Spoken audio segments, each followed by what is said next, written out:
The valet takes my Honda Civic with the same practiced smile he gives the Mercedes and BMWs lined up at Giovanni's entrance. Through the restaurant's glass doors, crystal glasses catch the evening light, throwing prisms across crisp white tablecloths. Mother insisted on this place for their 40th anniversary dinner. Of course she did. I check my watch, 6:58 p.m. The reservation was for 7, which means Madison arrived 20 minutes ago to hold court. My sister believes fashionably late is for people who don't matter enough to set the tone. The maitre d' glances at my simple black dress, his eyes lingering a heartbeat too long on the scuff mark on my sensible heels. Name? Morgan. I'm with the anniversary party. His expression shifts from polite disinterest to practiced warmth. Ah yes, the Morgan celebration. Your sister mentioned you might be joining us. Might be joining. The words settle like ice in my stomach. He leads me through the dining room, past tables where conversations pause just long enough for diners to note my passage. Mother selected a private alcove near the back, separated from the main dining area by an ornate wooden screen. Madison's laugh carries over the barrier, bright and practiced like everything else about her. I round the screen, and there she is, resplendent in a crimson designer dress that probably cost more than my monthly rent. She's perched at the center of the table, gesturing with perfect French manicured nails as she regales our cousins with what I'm sure is a carefully curated story. Clara, Mother's voice carries just a touch too much surprise. We were beginning to wonder. I check my watch again. 7:02 p.m. Madison doesn't pause her story, doesn't even glance my way. The only empty chair sits at the far end of the table, next to an enormous potted fern that blocks half the view of the room. How fitting. Father rises halfway from his seat, an automatic response to a lady joining the table, but sinks back down when he realizes it's just me. You remember everyone, of course? He waves vaguely at the gathered faces, some familiar, some not. I nod, sliding into my assigned exile by the plant. A young man I don't recognize leans over from the next seat. Sorry, what did you say your name was? Clara. Clara Morgan. His brow furrows. Oh, are you related to Madison? Before I can answer, servers appear with champagne flutes, a choreographed dance of white-gloved hands and sparkling crystal. The envelope in my purse seems to grow heavier. I'd planned to present it during dessert $60,000 saved over 7 years, a gesture of gratitude despite everything, a peace offering, a final attempt. Madison stands, and the whole room seems to lean toward her like flowers following the sun. She raises her glass, diamond tennis bracelet catching the light. To Walter and Linda Morgan. Her voice carries perfectly, each word crafted for maximum impact. Thank you for raising the most incredible only child anyone could ask for. The silence that follows isn't the shocked kind. No one gasps, no one glances my way, no one corrects her. Mother and father beam, raising their glasses in acknowledgement. Uncle Dennis starts to shift in his seat, but Aunt Carol's hand on his arm stills him. Memories flash through my mind like photographs dropping from a shuffled stack. 7-year-old me sitting alone at a school concert while they fussed over Madison's costume for a performance 3 weeks away. 12-year-old me watching from the window as they took her shopping for a special occasion dress, having forgotten to wake me. 16-year-old me at honors night, scanning the audience, finding only empty seats where my parents should have been, but there was Aunt Carol, smiling and waving. Uncle Dennis beside her with his trusty camera. The cousin's boyfriend leans over again. Sorry, what was your name again? My hands are steady as I reach for my purse. The envelope inside, thick, cream-colored, expensive, feels solid and real. I'd chosen it carefully, wanting the presentation to be perfect. Wanting to finally make them proud, to prove I was worth noticing. The room continues its usual orbit around Madison as I stand. No heads turn my way. No conversations pause. I am a ghost, moving through their celebration unnoticed. But for the first time, the invisibility feels like armor instead of a wound. I walk with measured steps to where Carol and Dennis sit, slightly apart from the main group as always. Carol looks up, her kind eyes widening slightly as I place the envelope in front of her. This is for you, I say, my voice quiet but clear. The room falls silent then, conversations dropping away like stones into still water. Madison's laugh cuts off mid-note. Mother's silverware clinks against her plate. Carol's hand trembles slightly as she reaches for the envelope. Clara, what? Open it later. I manage a small smile, real warmth seeping into it as I look at the two people who've actually seen me all these years. When you get home. Dennis's weathered hand covers mine for a moment, a gesture so paternal it makes my throat tight.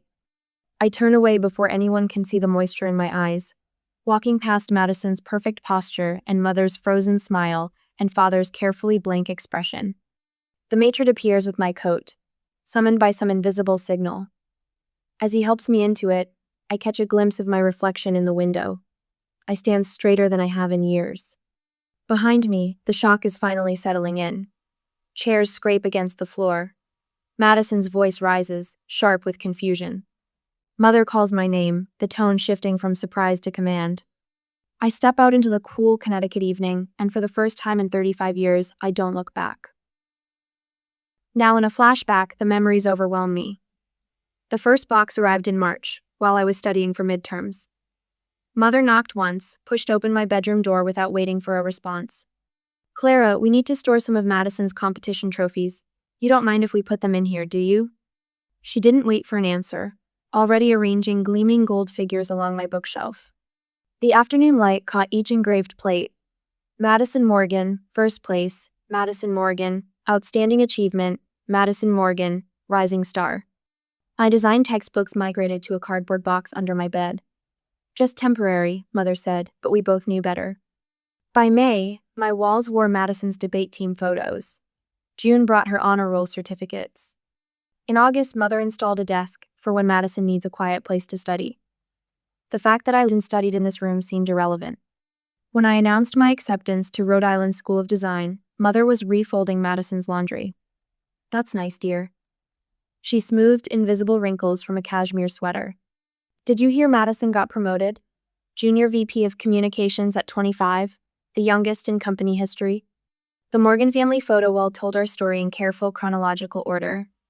Madison's first steps, Madison's dance recital, Madison's graduation. I appeared in Christmas photos, always slightly off-center, usually half hidden behind an uncle or cousin. In the rare solo shots, my smile looked uncertain, as if I wasn't quite sure I belonged in the frame. But 3 hours away, in a modest ranch house with wind chimes on the porch, another collection grew. Aunt Carol kept a scrapbook. My first watercolor exhibition at the Community Centera small affair, but she drove through a snowstorm to attend. The local paper write-up of my internship with Preston Design. The business card from my first freelance job. "Look what came in the mail," she would say during our weekly calls, the shuffle of newspaper clippings carrying through the phone line. She read each one aloud, pride warming her voice. "Have you seen this? The Portland Home and Garden feature about your sunroom redesign?" I hadn't. Mother subscribed to that magazine. Uncle Dennis taught me to change a tire on a humid Saturday when my parents took Madison college shopping. "Everyone should know this," he said, demonstrating the proper way to position the jack. "Your father should have shown you years ago." The next weekend, he helped me open my first investment account. The following month, he explained compound interest and the importance of an emergency fund. "Financial independence," he said, tapping the calculator, "means you have to depend on anyone else's approval." I saved carefully after that. Extra clients. Weekend consultations. Every spare dollar tucked away in an account that grew slowly but steadily. $60,000 over 7 years. A thank you to the parents who gave me life, even if they rarely noticed how I lived it. The letter took 16 drafts. "Dear Mom and Dad, thank you for giving me a safe home and an education. I know I wasn't the daughter you expected, but I hope this gift shows my gratitude for the life you provided. The money represents 7 years of work proof that you raised someone who understands the value of dedication and perseverance, even if I express it differently than Madison. With love, Clara." The words felt inadequate. Everything I wrote sounded either bitter or desperate for approval. But maybe the money would speak louder than words. Maybe this time they would finally see me. "Your sister's latest ad campaign reached 14 million viewers," Father announced at Thanksgiving. I had just completed a historical restoration project, transforming a crumbling Victorian into a modern family home while preserving its original character. The Architectural Journal coverage sat unopened on their coffee table. "Clara Morgan?" A potential client squinted at my business card. Any relation to Madison Morgan, the marketing genius? My daughter is so talented, Mother told her bridge club. She meant Madison, of course. I stood in the hallway, portfolio clutched to my chest, listening as she detailed Madison's latest triumph. You should be grateful, Madison said over Christmas dinner, reaching for another roll. They don't pressure you to succeed like they do me. All those expectations. She smiled, butter knife catching the light. Really, being invisible is a gift. The envelope sat in my purse now, heavy with more than money. 7 years of careful saving. 7 years of hoping this gesture might finally bridge the gap. 7 years of pretending I didn't see the truth written on every wall of their house. My hand trembled as I lifted the envelope this morning, testing its weight one last time. For a moment, I almost changed my mind. Almost convinced myself that tonight would be different. Almost believed that $60,000 could buy the love I had spent 35 years trying to earn. But the Morgan family photo wall still told its carefully curated story. And in a modest ranch house 3 hours away, a different story waited to be told. The envelope contained more than money. It held years of unspoken truth. But what happens when a family's carefully maintained illusion is finally shattered by a single quiet act? Uncle Dennis would say it's simple mathematics. Subtract the lies, add the truth, and trust the final sum. Now in reality, my phone screen blazes with 17 missed calls in the pale dawn light. The timestamps march backward through the night. 6:47 a.m., 4:12 a.m., 2:35 a.m., 11:52 p.m. Voicemails stack up like winter firewood. I let them sit unplayed, watching steam rise from my morning tea. The first message breaks through at 8 a.m. sharp.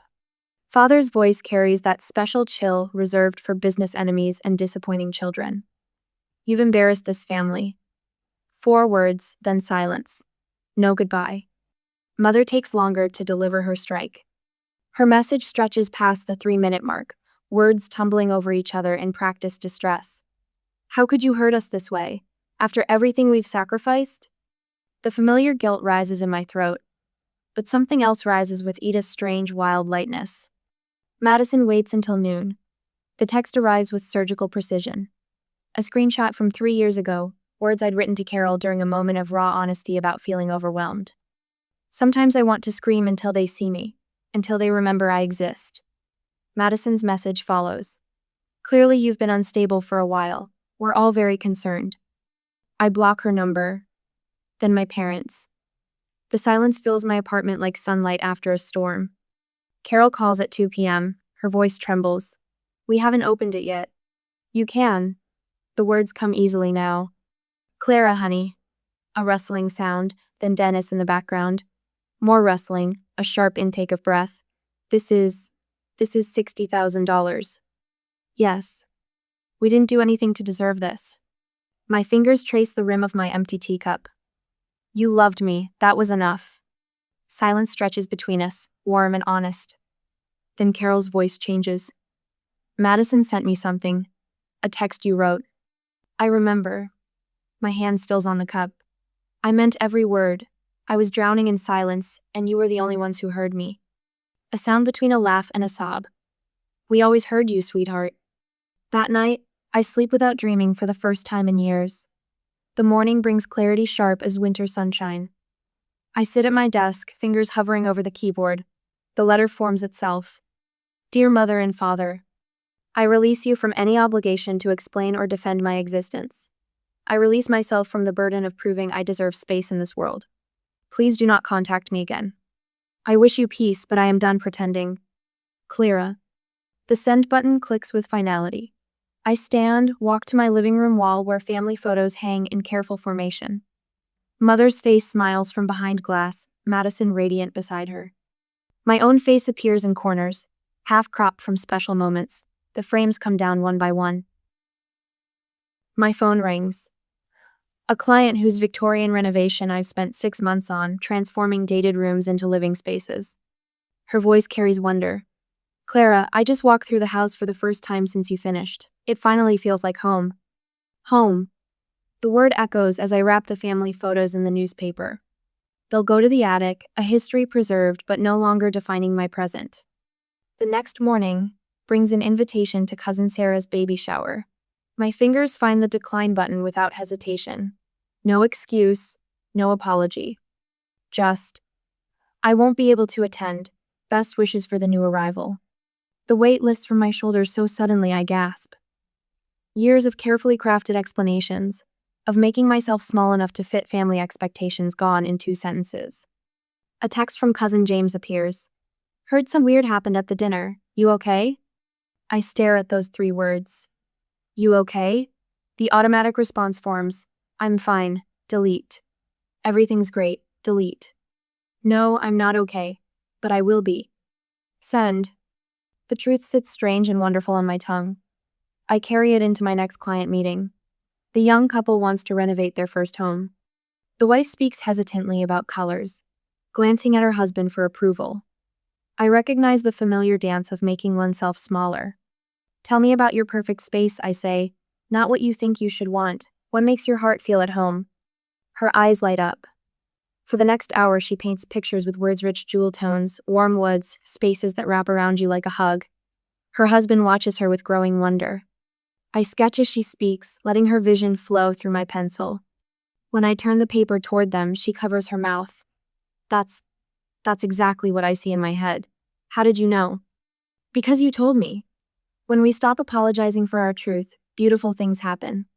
The words surprise me with their certainty. I touch the silver pendant Carol gave me years ago, remembering her voice. Your vision matters, Clara. Never let anyone tell you different. That evening, I update my portfolio website. No more safe beiges and cautious designs. I fill the page with my boldest work, the sunroom that blooms with stained glass light, the library with its secret reading nook, the kitchen where 3 generations now gather to bake holiday cookies. Spaces that tell stories, spaces that see people. My phone buzzes, a text from Carol. The scholarship paperwork is ready. Are you sure you want your name on it? I think of some future student, feeling invisible, finding proof that being seen matters. That quiet truth deserves celebration. Yes, my name belongs there. The sun sets behind Portland's winter trees. I stand at my window, watching the harbor lights blink on one by one. Each light a home, each home a story, each story waiting to be heard. In the growing dark, I whisper the truth I've carried since that dinner. I see you now. I see me. The harbor bells chime 8 o'clock. 1800. Somewhere in Connecticut, my parents are probably sitting down to dinner. Madison might be planning her next calculated move.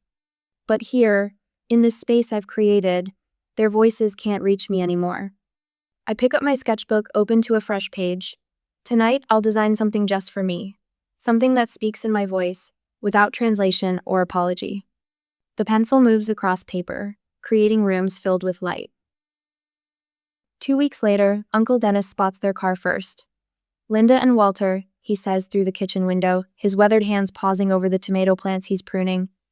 Aunt Carol's spoon clatters against the mixing bowl, but she continues stirring her banana bread batter as their Mercedes pulls into the gravel driveway. Unannounced, Carol murmurs, sliding the bowl onto the counter. That's new.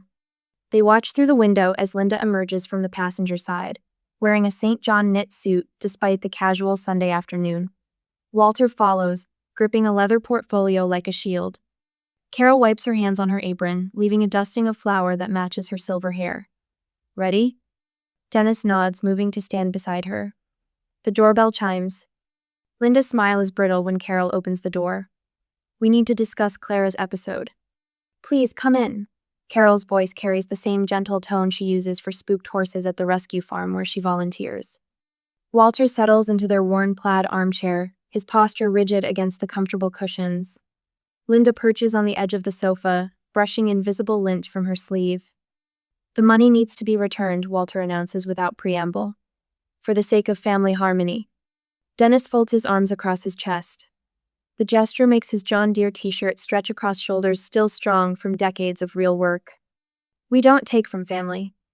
His voice holds the quiet certainty of a man who spent 40 years teaching high school physics. But we do accept gifts. Linda's fingers twist her pearl necklace. You don't understand what this is doing to Madison. She's devastated. I imagine she is, Carol says, settling into her rocking chair. The wood creaks softly, a sound that soothed countless family gatherings.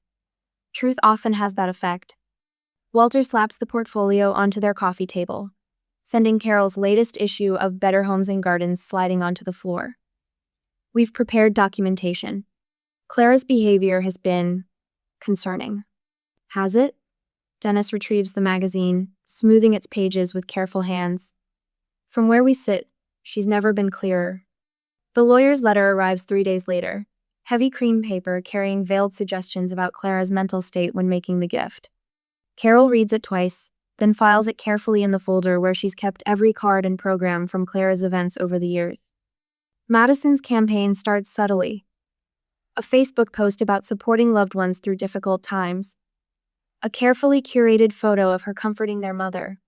Comments flood in, asking what's wrong, allowing Madison to spin her story of concern. I just worry about Clara, she tells their cousin Sarah over coffee at the country club.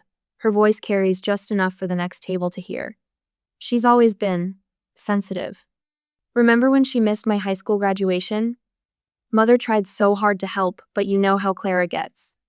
The truth that Clara had been in the emergency room with appendicitis while Carol held her hand doesn't fit Madison's narrative. In the next few following days, Clara's clients start mentioning their concerns. Mrs. Whitman, reviewing swatches for her sunroom, brings it up casually. Your sister called. She's so worried about you, dear. Said something about erratic behavior? Clara sets down her fabric samples. Mrs. Whitman, would you say my work has been erratic? The older woman glances around her half-finished sunroom, where Clara's design has transformed a dark space into a symphony of light and comfort. No, she says slowly. Actually, you're the most reliable professional I've ever worked with. Then let's focus on selecting the perfect fabric for your window seats. Clara's phone buzzes constantly with family members choosing sides. She lets their messages pile up, unread. Her social media stays quiet, no defensive posts, no public battles. She posts only her work, before and after photos, design tips, client testimonials. Coastal Living magazine features her renovation of a sea captain's house. Morgan's honest, unpretentious aesthetic breathes new life into historical spaces. The article reads, her designs feel like coming home. New clients seek her out specifically because of her authenticity. No showhouse glitter, one tells her. Just real homes for real people. The surprises come in small ways. A card from her father's college roommate. I was at your 3rd grade art show. Your parents missed it, but I saw your talent then. Still do. A message from a second cousin. They did the same thing to my mother. Call me if you need to talk. On Friday, a local design school student appears at her office. Mrs. Peterson said you might be willing to mentor me? Clara recognizes Carol's handwriting on the girl's reference letter, sees her own younger self in the hopeful eyes. Tell me about your dreams, Clara says, pulling up a chair.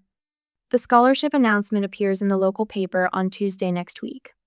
The Carol and Dennis Peterson Design Scholarship, established in honor of Clara Morgan, will provide annual support to emerging artists and designers who demonstrate exceptional promise. Clara reads the notice over her morning tea, sunlight streaming through the windows of her apartment. Her calendar notification pings. Christmas, Carol and Dennis. Her design schedule fills steadily. A historic farmhouse renovation, a young family's first home, a waterfront cottage being transformed for retirement dreams. Each project chosen for substance over flash, each client seeking something real. The silence in her apartment wraps around her like a favorite blanket. No performance required, no constant vigilance, no need to make herself smaller to fit someone else's story. She waters her windowsill herbs, basil, thyme, rosemary, the plants Carol helped her choose when she first moved in. Their fragrance fills the morning air, honest and green and alive. Her phone lights up with another message from her mother. She lets it fade to black, unread. The truth sits in her chest, solid and warm as a river stone. Some forms of peace can only be found on the far side of no. 3 weeks later, the silver Lexus sits in my driveway like an accusation. Walter and Linda Morgan, perfect posture intact, wait on my front porch as if they belong there. The winter sun catches Linda's pearl necklace, throwing small rainbows against the weathered wood siding of the house they've never bothered to visit before. My fingers tighten around my steering wheel. Their presence feels like an invasion, especially with that manila envelope clutched in Walter's manicured hands. I've seen enough family photos over the years to recognize a manipulation attempt when I see one. Something shifts in my chest, not fear, not anger, but a strange calm. I park beside their car, noting the Connecticut plates that mean they drove 4 hours to ambush me. The fact that they finally made the effort would have meant everything 3 months ago. Clara. Linda steps forward, arms extended for an embrace that will never come. We've been so worried. I unlock my front door, considering my options. The Clara they remember would have stood on the porch, letting the January wind steal her warmth while they wrote the script. But that Clara doesn't live here anymore. You can come in for 30 minutes, I say, voice steady. I have a client meeting at 3. The lie settles between us. They know it's Sunday. I know they know, but they follow me inside because the alternative means admitting they drove all this way for nothing. My living room welcomes them with warm cream walls and carefully curated furniture, each piece selected to create the sense of home I never felt in theirs. Linda's eyes catch on the original artwork, the hand-knotted rug, the custom bookcases. Her lips purse as she calculates the cost, looking for evidence of financial instability to support their narrative. Would you like tea? I move toward the kitchen, not waiting for an answer. The ritual of measuring loose leaves, warming the pot, selecting cups becomes a small act of control. They can't start their performance until I return with the tray. We brought some things we thought you should see. Walter's voice carries that familiar stern, note the tone that once made me shrink into myself. He spreads photos across my coffee table like playing cards in a game I'm tired of losing. Linda perches on the edge of my sofa, hands clasped. We've been doing a lot of thinking, sweetheart. About family. About healing. The water boils. I pour it over the leaves, watching them unfurl. 3 minutes to steep. The silence stretches. Carol told us you won't return our calls, Linda continues, voice trembling. After everything we've done for you. When was the last time you called just to ask how I was? The question slips out quietly, carried on the steam rising from the teapot. Linda blinks. Walter shifts in his seat. I place the tray on the coffee table, nudging aside their photos to make room. Not when you needed something. Not when Madison told you to check on me. Just to ask how I was doing. Now, Clara, that's not fair. Walter's finger taps against the manila envelope. We've always supported you. Look at these, your 5th birthday party, the family trip to Cape Cod, your high school graduation. I reach for my bag, still sitting by the door where I dropped it. The calendar I pull out is worn at the edges, pages marked with post-its and colored tabs. May 15th, 2009, my first design showcase. You marked attending on the RSVP. Carol drove 3 hours to be there. Each word falls like a pebble into still water. The 3rd of December, 2012. Emergency appendectomy. The nurse asked 5 times if there was anyone else she should call besides Carol. You're being dramatic. Walter's face flushes. We had commitments. To Madison's events. Always to Madison's events. I lay my old hospital bracelet next to their perfect photos. You didn't forget I existed just once. You forgot every day. You've always been difficult. The words explode from Walter, shattering the careful script. Always so sensitive, so demanding. Your sister never... I'm not difficult. My voice remains level, though my hands shake slightly as I pour the tea. I was just never Madison. Linda's tears fall now, real ones. Not the practice drops she used to summon at family gatherings. Her fingers clutch her necklace as if it might anchor her to the reality she thought she knew. Please, Clara.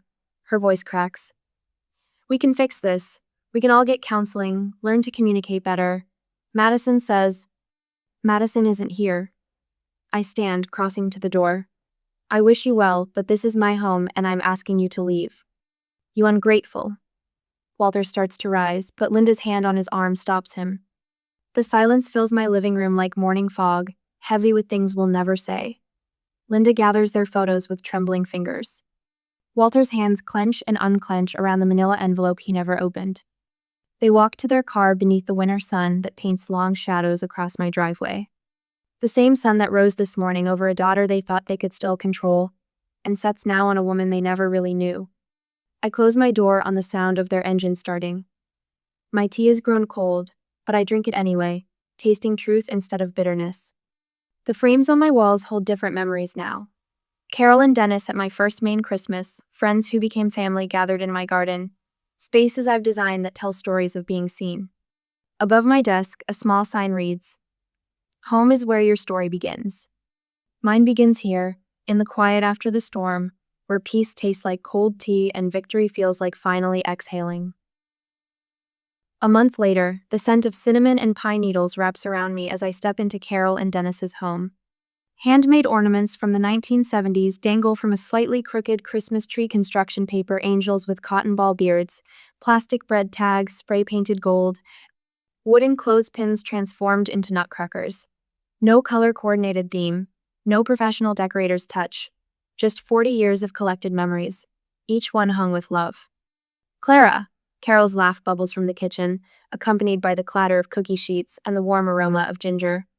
"Come taste these before Dennis eats them all."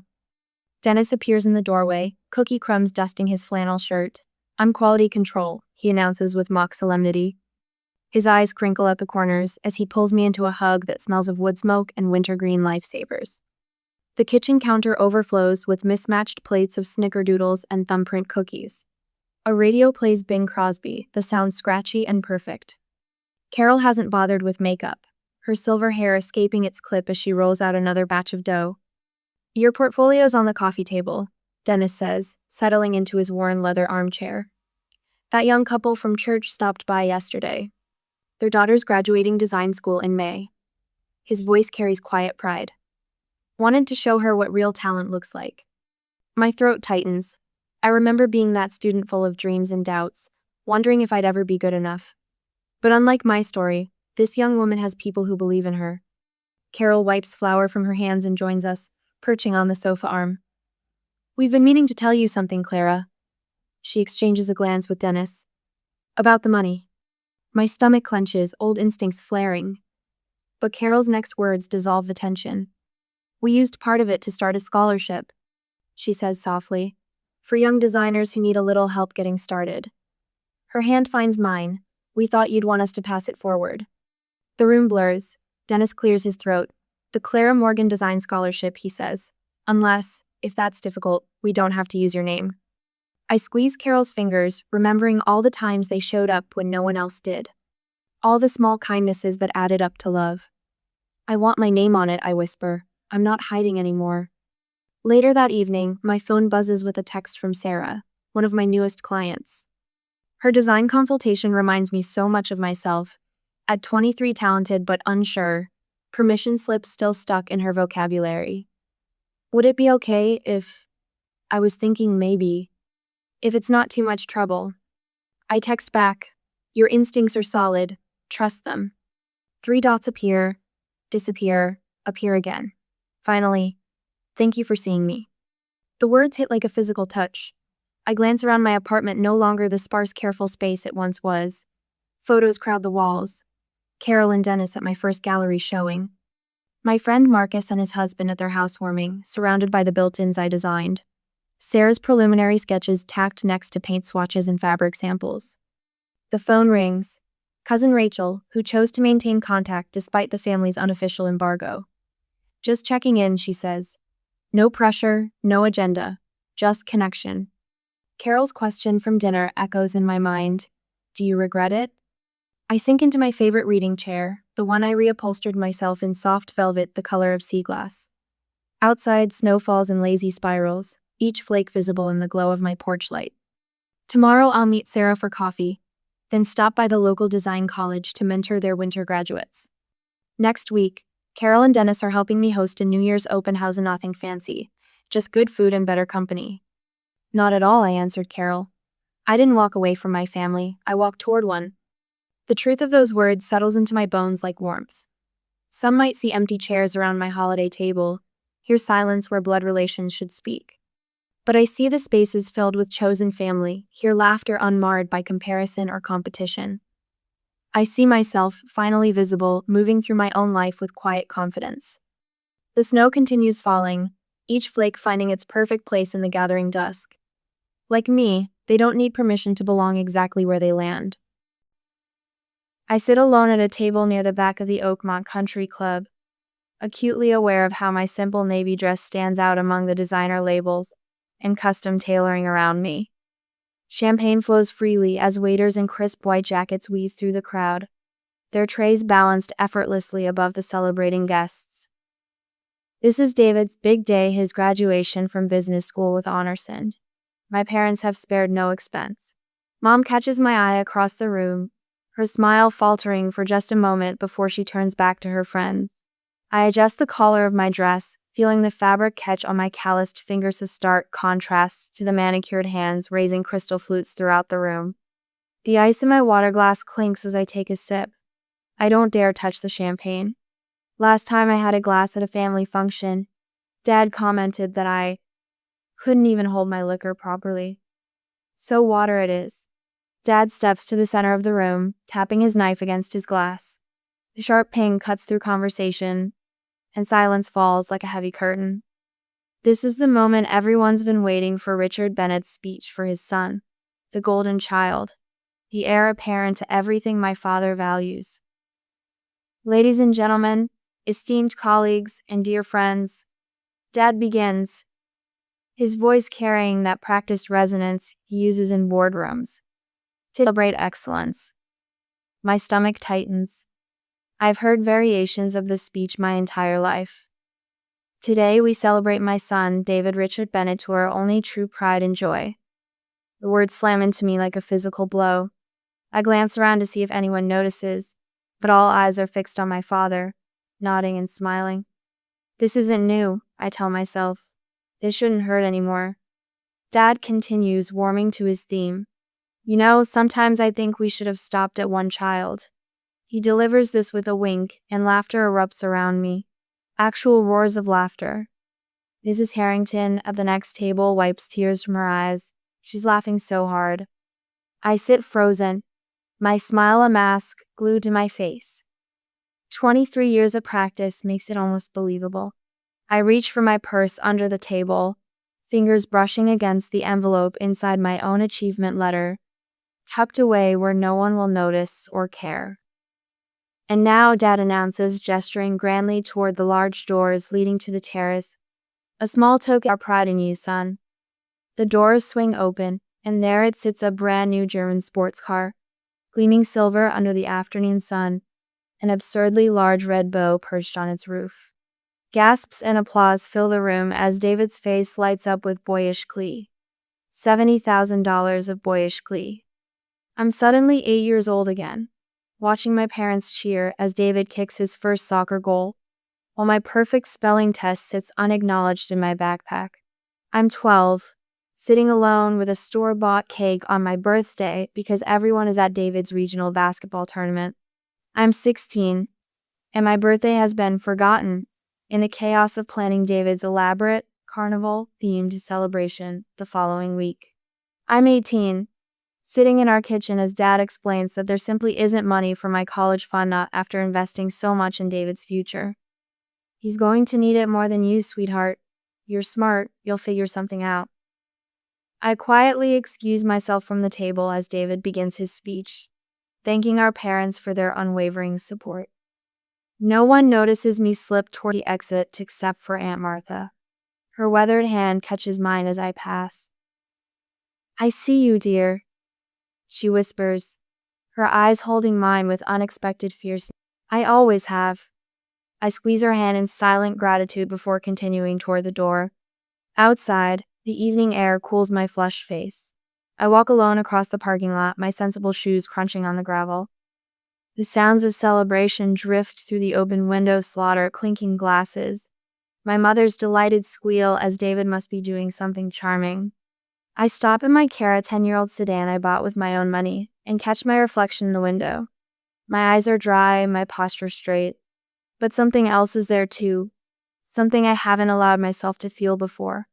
A quiet determination forming behind the pain. When I arrive home, the house is empty and silent.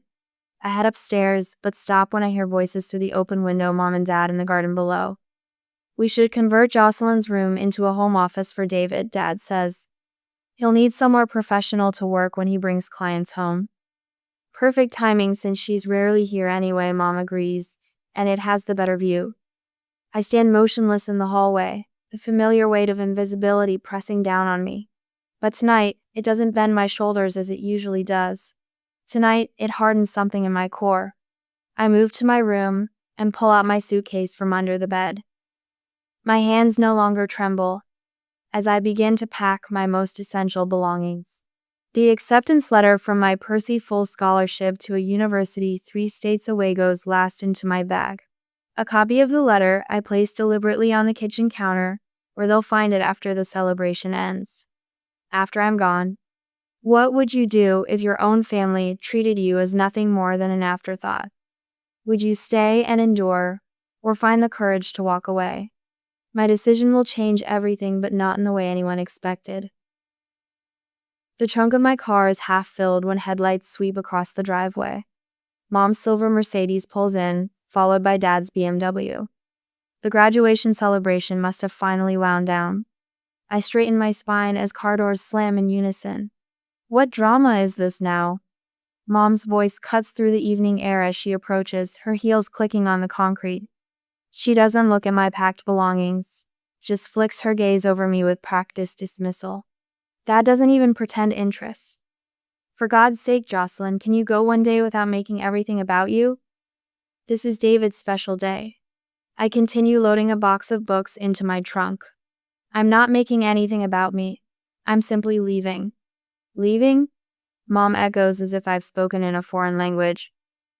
David's car roars into the driveway, the new sports car purring like a satisfied cat.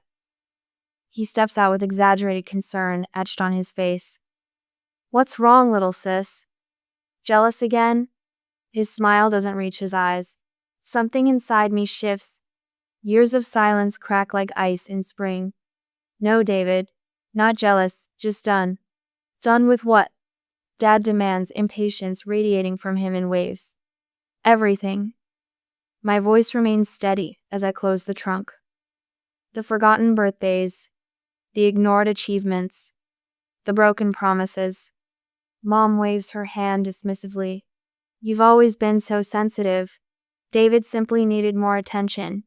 He had sports, social obligations. I had a 4.0 GPA for 7 consecutive years. I interrupt, no longer willing to be talked over. I was valedictorian. I won 3 state academic competitions. I volunteered 400 hours at the Children's Hospital. Each achievement falls between us like stones into still water. None of you attended a single award ceremony. Dad's jaw tightens. There's nothing about you to be proud of. Academic achievements are easy. David worked for his success. The words should hurt, but they merely confirm what I've always known. I pull the university letter from my jacket pocket. I received a full-ride scholarship worth $80,000. I earned it entirely on my own. I place the letter on the hood of my car. 3 pairs of eyes follow my movement. Silence stretching between us for the first time. Dad recovers first, his chest puffing slightly. Well, you get your brains from me. No. The word emerges quiet but firm. I succeeded despite you, not because of you. My phone buzzes with a text. Aunt Martha's name appears on the screen. Your room at my place is ready. Drive safe, dear one. Who's that? Mom asks, suddenly interested. Aunt Martha. I slip the phone back into my pocket. She's been more family to me than anyone in this house. Another text arrives from Kelly, who stayed up with me for 3 nights straight, helping me complete scholarship applications. We're all rooting for you. Remember what we practiced. You have people waiting for you? Mom's voice rises an octave. Yes, people who actually see me. I straighten my shoulders. Mrs. Chen from the library who drove me to college interviews when you were too busy with David's games. Mr. Peterson, my high school counselor, who was the only person to attend my academic awards ceremony. Kelly and Mark, who helped me apply for scholarships while you were planning David's graduation party. Dad's face reddens. Those people aren't family. They're my chosen family. I reply, the words feeling right. The difference is, they value me without obligation. They celebrate my achievements without resentment. They show up. Mr. Peterson's words from senior year echo in my memory. You're going places, Jocelyn, with or without them. At the time, I desperately hoped it would be with them. Now I understand the freedom in without. This is ridiculous, David cuts in. You've always had a roof over your head, food on the table. That's called basic parenting, David. The minimum legal requirement. Dad steps toward me, his business negotiation face sliding into place. Now, Jocelyn, let's be reasonable. We're family. Family sees each other. My counselor once told me, you're going places with or without them. I finally understand he meant without you. If you'd tried harder like me, they would have cared, David interjects, his tone dripping with condescension. You just didn't make the effort. The familiar pain of his words doesn't sting as it once did. I stopped trying to earn love that should have been freely given. Mom's perfectly manicured hand reaches for my arm. What will people think if you just leave? Consider our reputation. I gently remove her fingers. I release you from any obligation to me. The words feel like setting down a heavy weight I've carried too long. You no longer need to pretend I exist at family functions. You can convert my room to David's home office without guilt. The shock on her face confirms she heard our earlier conversation through the garden window. Be reasonable, David says, stepping between me and my car door. You're overreacting. Come back inside, and we'll talk about this tomorrow. I reach into my wallet and remove the family photo I've carried since high school. I place it in David's hand, the one connection I voluntarily sever. There's nothing to discuss. You can't leave. Dad's voice rises, control slipping. Where will you go? How will you manage? You need us. No, I say simply, I don't. I slide into the driver's seat and start the engine. Through the windshield, I watch my family standing in the driveway, Mom clutching her pearls. Dad's face flushed with anger. David looking confused that his charm failed to work. They're still standing there, frozen like statues in the growing darkness, as I drive away. The rearview mirror shows their diminishing figures, and for the first time in 23 years, I don't look back with longing. My hands steady on the steering wheel, I drive toward Aunt Martha's house on the other side of town. Toward people who see me, toward a future that for once belongs entirely to me. Have you ever had to walk away from toxic family relationships to save yourself? What gave you the strength to finally leave? Share your story in the comments below. The single-paned window of my apartment whistles with each gust of November wind. My breath fogs the glass as I press my forehead against it, watching students hurry across campus, bundled in scarves and coats. 3 months since I walked away from everything familiar. 3 months of building something from nothing. My efficiency apartment sits 5 blocks from campus, the cheapest I could find that didn't have visible mold. The landlord called it cozy. That's a generous word for 380 square feet, with a kitchenette where the refrigerator door can't fully open because it hits the stove. I turn from the window and survey my kingdom. A mattress on the floor, a lamp without a shade. And my pride and joy, a solid oak desk I rescued from the thrift store on Milton Street. The woman there helped me load it into a borrowed truck, patting my hand when I explained it was for studying. You're going places, honey, she'd said. The desk dominates the small room, but I don't care. I've arranged my textbooks in neat stacks, my laptop precisely centered. This is mission control. This is where I'll build my future. Word by careful word. My phone alarm chirps. 4:30 a.m. Time for my first job. 1 caramel macchiato, extra shot, light foam. I call out, sliding the cup across the counter. The morning rush at Beans and Books hits like a tidal wave, students desperate for caffeine before 8 a.m. classes, professors grabbing fuel for office hours, commuters stopping en route to corporate jobs downtown. I've learned to read people by their orders. The triple shot guys who never look up from their phones. The lavender latte ladies who always have a kind word.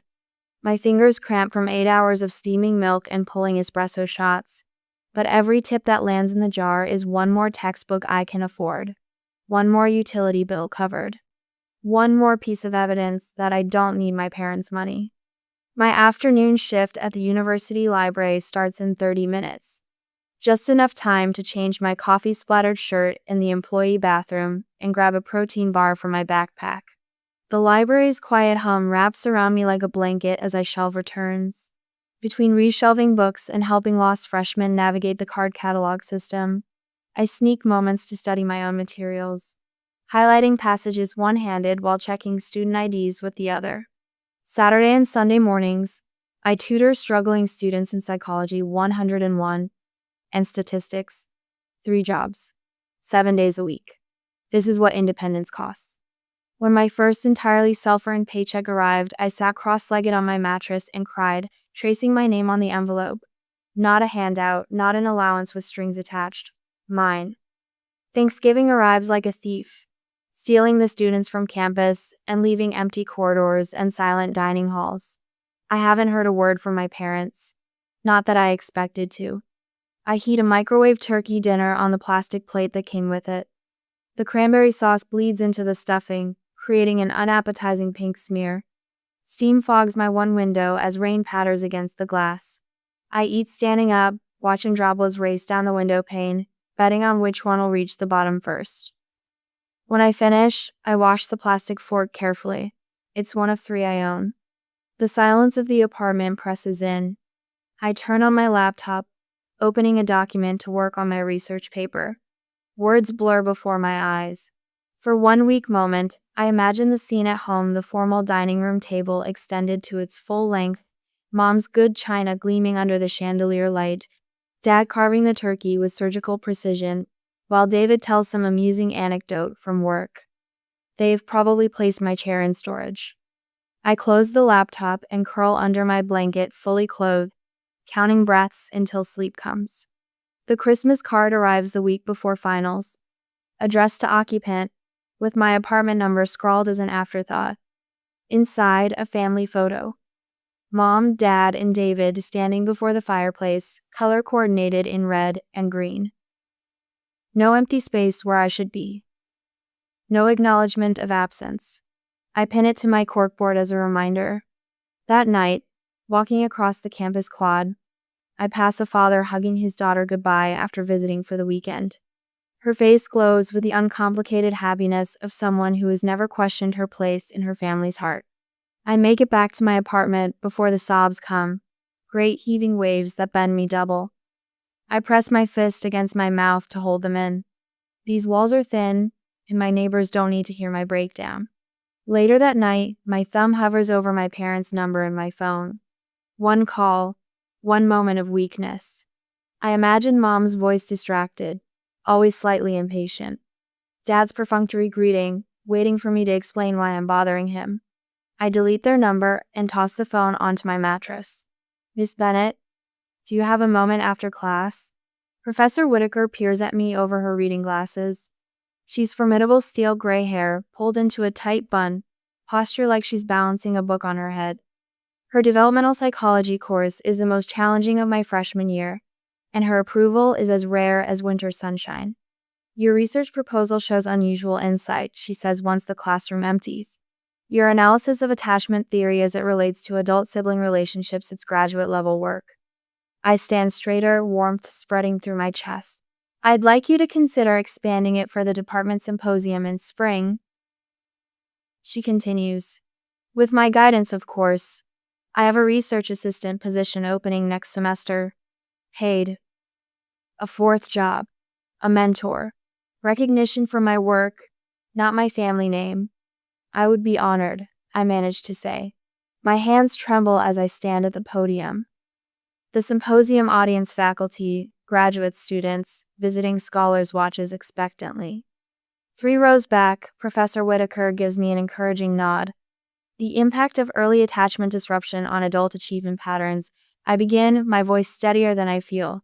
20 minutes later, the applause washes over me like a cleansing rain. Questions follow, thoughtful and challenging. I answer each one, my confidence growing with every exchange. This is my element. These are my people, those who value ideas, evidence, effort.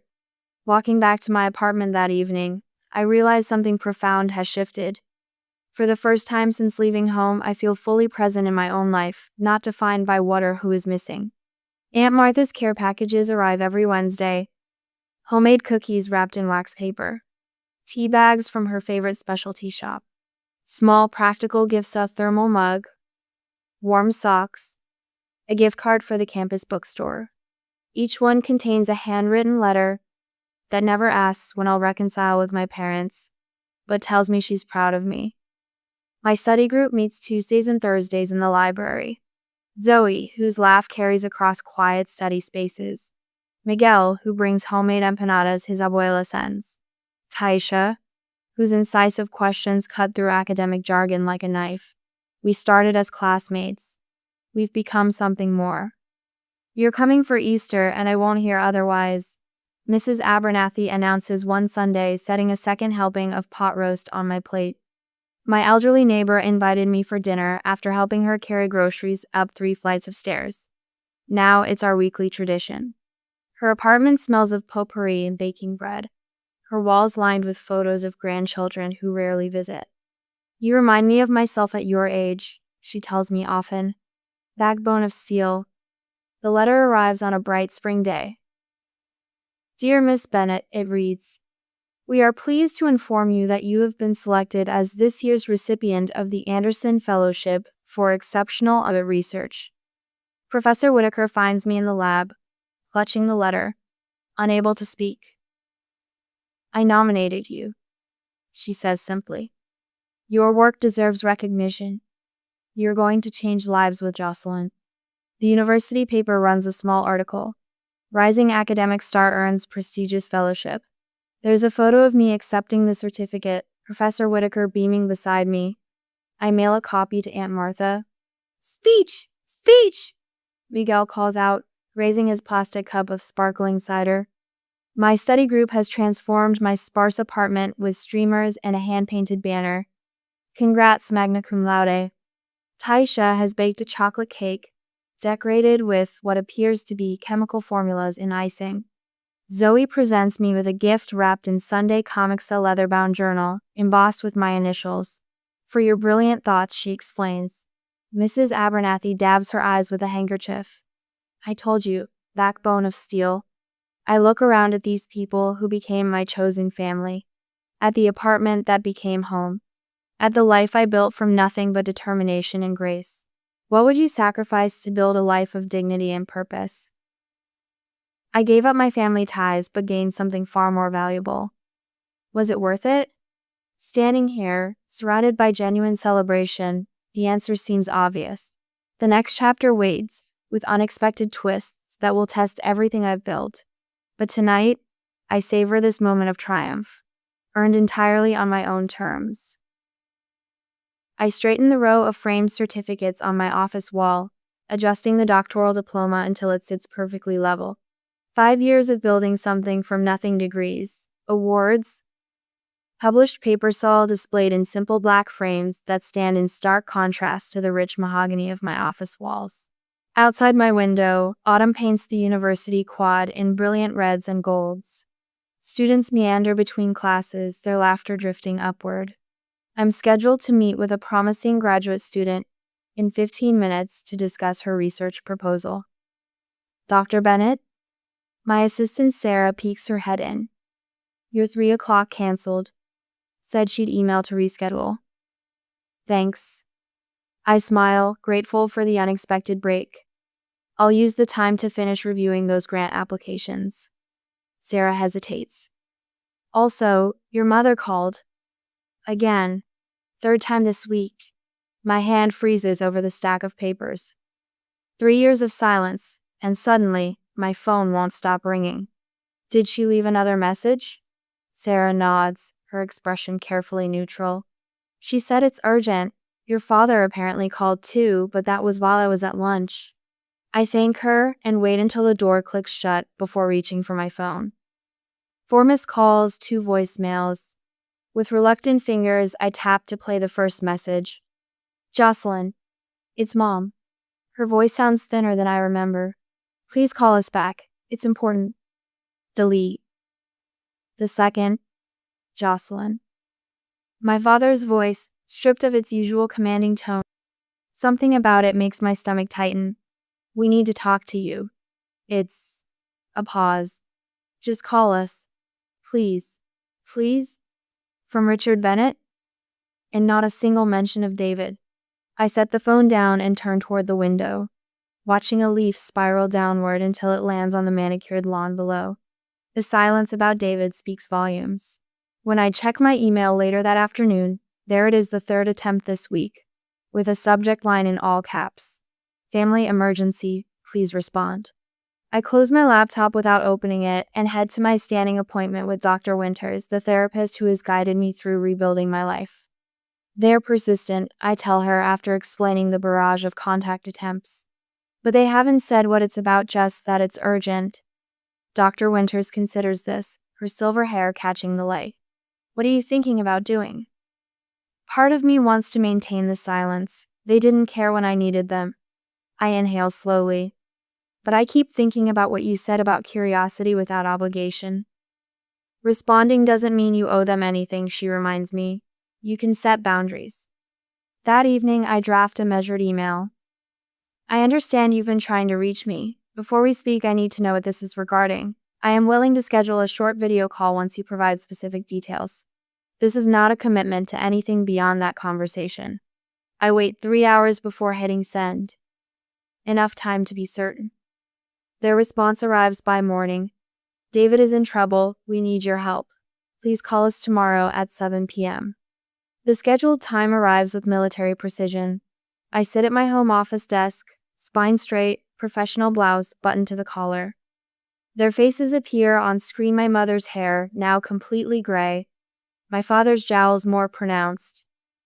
They look smaller somehow. Jocelyn, you look. My mother searches for words. Professional. Thank you for agreeing to speak with us, my father says, the words clearly familiar in his mouth. I steer past their attempts at small talk. You mentioned David is in trouble. What's happening? They exchange glances. My mother's hands twist in her lap. David has been struggling, she begins carefully. He's developed some dependencies.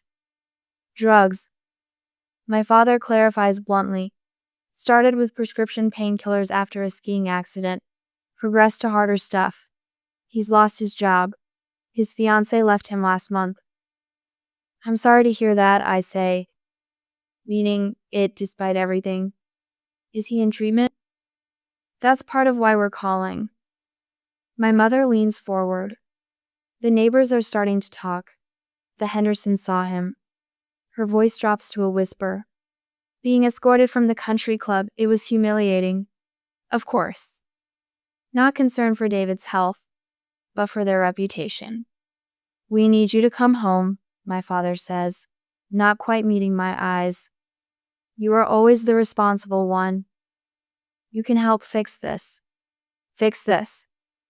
I repeat, testing the weight of those words. He's drained his trust fund.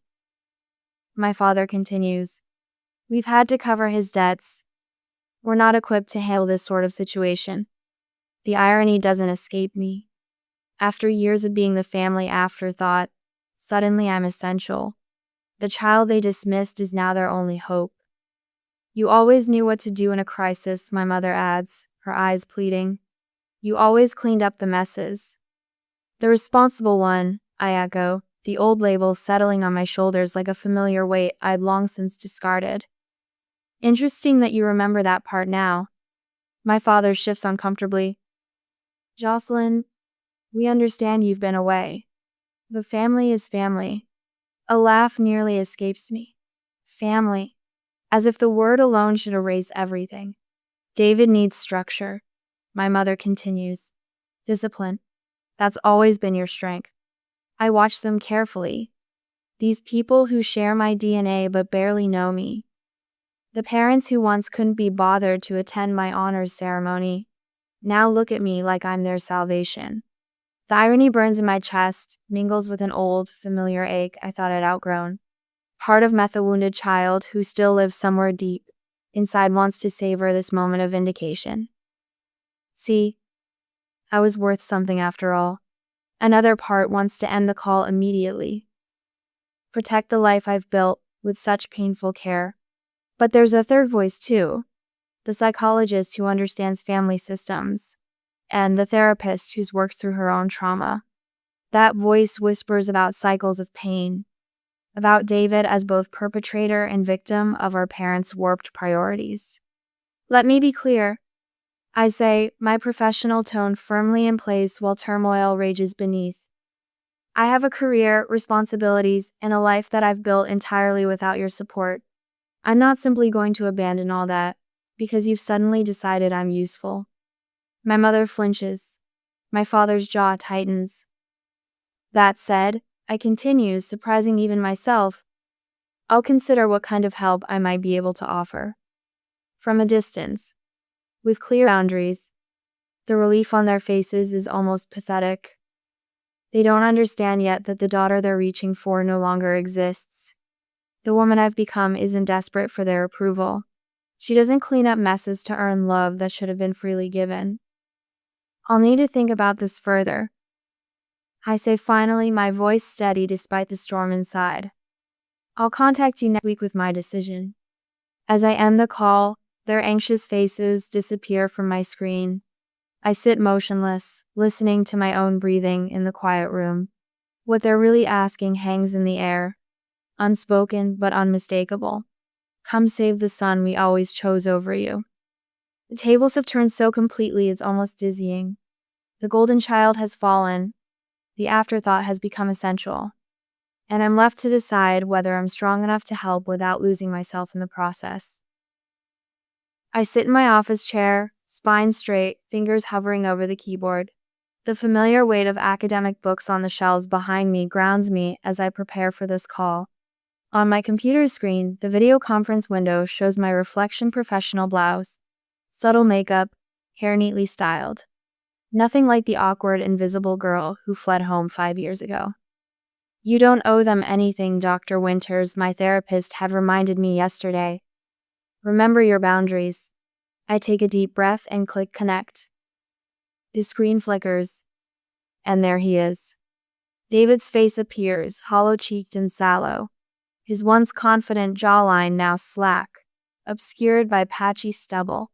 Dark circles underline bloodshot eyes. This stranger wearing my brother's face stares back at me, his hand trembling slightly as he adjusts the camera. Jocelyn, he says, his voice scratchy. You look good. Before I can respond, movement behind him draws my attention. Mother appears, her carefully maintained appearance now showing cracks a shade too brassy, makeup slightly overdone, as if compensating for something. Jocelyn, thank goodness, she gushes, leaning into frame. We've been beside ourselves with worry about your brother. Father crowds in next, his imposing frame diminished somehow, but his eyes still calculating. The Hendersons asked about you at church, he says instead of hello. I told them you were doing important research abroad. Couldn't exactly tell them the truth, could we? I feel my jaw tighten. I agreed to speak with David, not to a family intervention. Now, sweetheart, Mother begins in that tone that always preceded manipulation. We're all just trying to help David through this rough patch. The neighbors are starting to talk. The neighbors, I repeat, my voice flat. That's your concern right now? Well, if you'd been here, Father starts, his voice rising. Maybe your brother wouldn't have. I need to talk to Jocelyn alone. David's voice cuts through, surprising us all with its sudden clarity. My parents exchange glances loaded with unspoken meaning. That's not necessary, Mother says. We're family, we have no secrets. David looks up, something hardening in his face, a flash of the golden boy assertiveness. Please, just give me 10 minutes. After more protests and significant looks, they reluctantly leave. The quiet that follows feels like the pause between lightning and thunder. I wait, letting the silence do its work. 5 years of academic research has taught me the power of patient observation. They're gone, David confirms, glancing over his shoulder. He turns back, eyes suddenly welling with tears. God, Jocelyn, I never wanted any of. I wasn't prepared for this. Anger, excuses, even arrogance, those I had strategies for. But this naked vulnerability catches me off guard. Any of what exactly? I ask carefully. This life they planned for me. His voice breaks.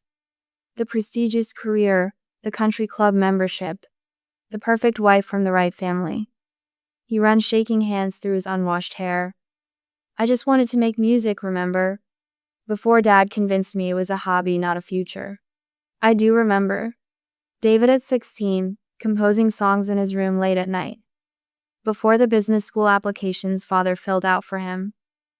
So you turned to drugs instead? The words come out sharper than intended. Pills first, he admits, not meeting my eyes. After a panic attack during final exams. Then more to handle the pressure at the firm. Then, he gestures vaguely at himself. This. He looks up suddenly, eyes clear despite their redness. They made you the scapegoat and me the golden child. But we both lost, Jocelyn. Neither of us ever had a chance to be ourselves. The words hit me with physical force. All these years, I'd pictured David reveling in his favored status while I suffered in silence.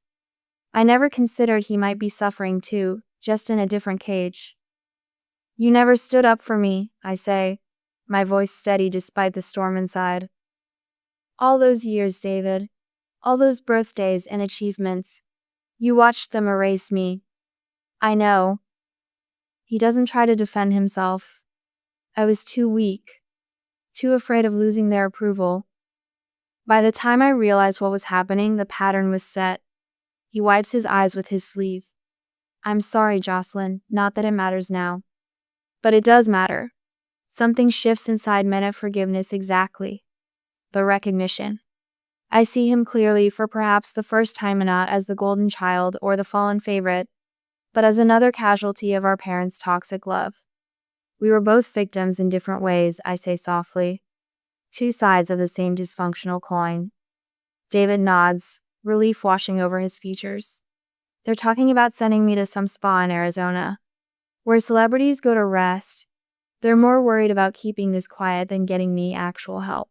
That's not happening, I say firmly. If I'm involved, you'll get real treatment. Professional rehabilitation with addiction specialists and therapy. No family cover-ups. They won't like that. I'm not doing this for them. My voice is steady now, certain. And I won't be moving back home or handling this quietly. Those are my terms. What about us? He asks, vulnerability naked on his face. You and me? I consider this carefully.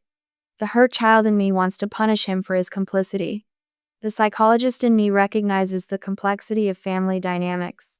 The woman I've become knows that healing doesn't require forgetting. I'll help you find yourself, David, I finally say, not become their version of you. That's the only relationship I'm interested in building. For the first time in our adult lives, I see something like genuine hope in my brother's eyes. Not the manufactured confidence of the golden child, but something more fragile and real. I'd like that, he whispers as footsteps approach behind him. Our time is up. As my parents re-enter the frame, already talking over each other with plans and excuses, I watch David's face. Something has shifted between USA First tentative bridge across years of manufactured division. I don't know if healing is possible after such deep betrayal. But as I set out my terms to my stunned parents, I realize that compassion doesn't require sacrificing myself again. This time, if I walk back into their lives, it will be standing tall, with boundaries firm and eyes wide open. I stand ramrod straight in the morning sunlight as David signs the intake papers at Riverside Recovery Center. The facility's red brick exterior and professionally landscaped grounds look nothing like the sterile institutions I'd feared. My professional connections ensured he'd receive proper treatment, not the quick fix our parents wanted. We could handle this at home, Dad mutters beside me, his voice pitched low enough that the intake coordinator can't hear. The Bennett name's still something in this town. I turn to face him directly, no longer the shadow in the corner of family photographs. This isn't about the Bennett name, it's about David's life. Mom rings her designer scarf between manicured fingers. What will people think? That's exactly the thinking that got us here, I reply, my voice steady. 5 years of building my own life has washed away the desperate need for their approval. 3 weeks later, I sit across from our family therapist, Dr. Winters, in a session I scheduled around my teaching commitments. Jocelyn never had problems growing up. Mom insists, rewriting history with breathtaking confidence. David was the one who needed extra attention. That's not accurate, I counter, no longer swallowing uncomfortable truths. I learned to hide my needs because they were consistently ignored. After the third session, Mom catches me in the parking lot. Her eyes, so like mine, show unfamiliar uncertainty. I didn't see it, she says, her voice catching. I didn't see you.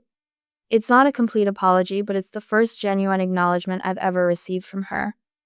Dad continues his struggle. During family sessions, he sits with arms crossed, occasionally offering grudging participation. Old patterns die hard, especially for those who benefited from them. David, however, transforms. Each week reveals more of the person beneath the golden child facade. During our private visits, he speaks of finding his own path after discharge. I never wanted the corporate career, he confesses one afternoon. That was all Dad. The day David completes the program, there's a small gathering in the center's community room, no champagne, no speeches about family legacies. Just coffee, store-bought cookies, and genuine smiles. He approaches me with a wrapped package.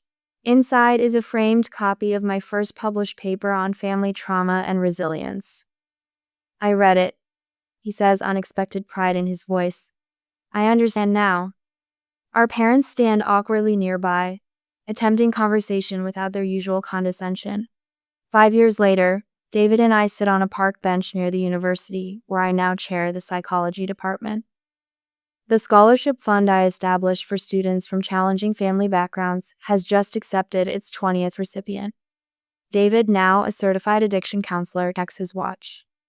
My next group starts in an hour, he says, the contentment in his voice a world away from the hollow man who entered rehab. My memoir about family dynamics sits on bestseller lists and has become required reading in psychology courses nationwide. Not for fame, but for the ripple effect of truth-telling.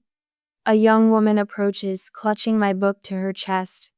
Professor Bennett, your memoir helped me find courage to set boundaries with my own family. I just wanted to thank you. David smiles proudly as she walks away. Between us lies the comfortable silence of two people who've rewritten their story together. Sometimes the most loving thing we can do is walk away, I say, watching students cross the quad. And sometimes the bravest thing is to return, but always on our own terms. What does true family mean to you? Is it blood connection, or people who respect and value you? Jocelyn discovered it was possible to redefine family on her own terms.